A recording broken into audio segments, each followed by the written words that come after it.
All right, today we're going on a hunt. And no, not for treasure or some ancient artifact. We're after something way more valuable, way more powerful, and, a lot of the time, completely invisible. I know, it sounds like the beginning of a really weird joke, right? But believe it or not, the answer here uncovers this fundamental pattern that connects the ancient world all the way to our digital future. And to really get it, we've got to start with the oldest piece of this whole puzzle. So, our hunt kicks off in the physical world, and it starts with a simple flower, one that's hiding an incredibly valuable, almost secret treasure inside. Saffron. Its value has nothing to do with the petals or the stem. Nope. It's all locked away in the stigma, those 3 tiny little red threads right at the heart of the crocus flower. The whole operation, everything, is focused on just getting to that one tiny, super valuable part. And get this, even with all our modern tech that helps with growing and drying, the most critical step, actually harvesting that valuable stigma, is still done 100% by hand. It's such a delicate, precise job that you just can't automate it. This is a hunt that absolutely requires that unique human touch. And this whole idea of hunting for hidden value, it goes beyond just the spice. In these super dry regions where saffron grows, even water is like treasure.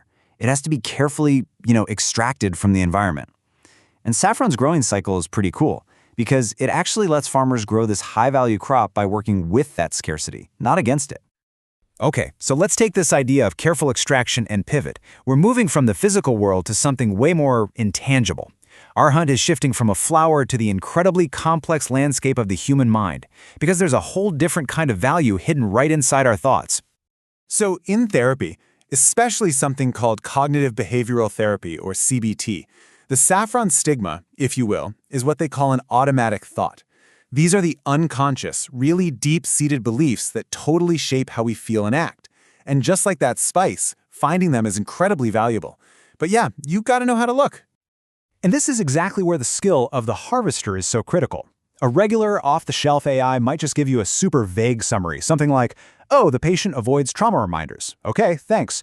But a specialized model like this one called LLM for CBT can actually listen to a patient's story and pull out the specific, powerful automatic thought that's causing the problem. It's like the difference between just seeing a symptom and actually finding the hidden code that's running the whole program. All right, so we've gone from the field to the mind, and now we're going to the machine. Our hunt is taking a really sharp turn right into the digital world, where powerful AIs are being trained to hunt down these invisible ghosts hiding in the files we use every single day. So how does a machine even hunt for this stuff?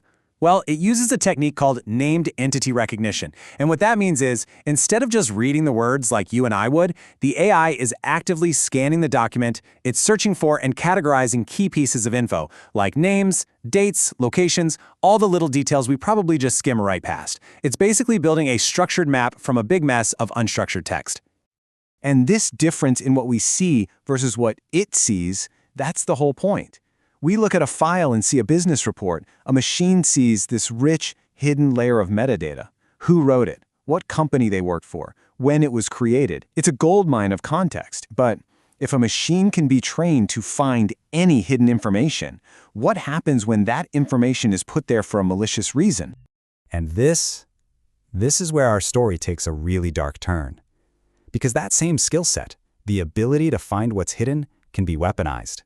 The hunt can become an attack.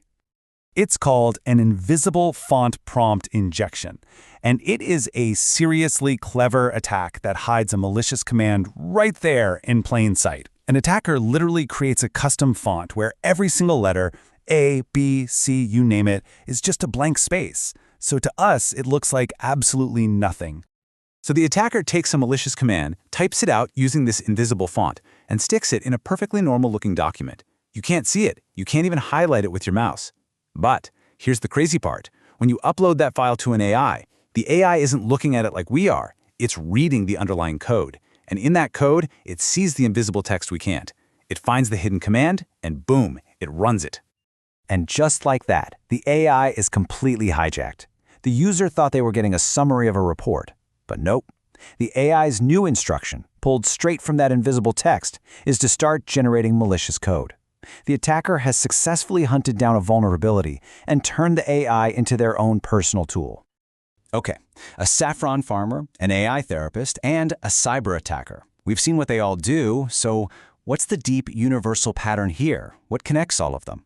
Let's finally put all the pieces together. The pattern is the hunt. That's it. Every single one of them is playing this really sophisticated game of hide and seek. They're all searching for one small, powerful piece of information that's hidden inside a much bigger system.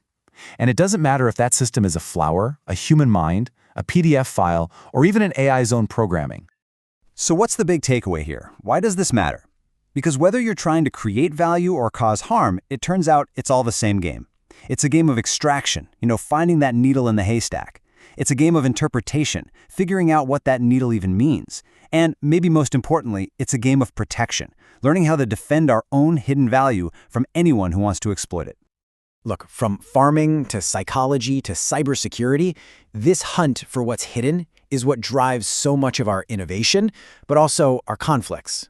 And as our tools for finding the invisible get exponentially better, well, it leaves us with one last really big question. What else is out there, hidden, just waiting to be found? And what's going to happen when we find it?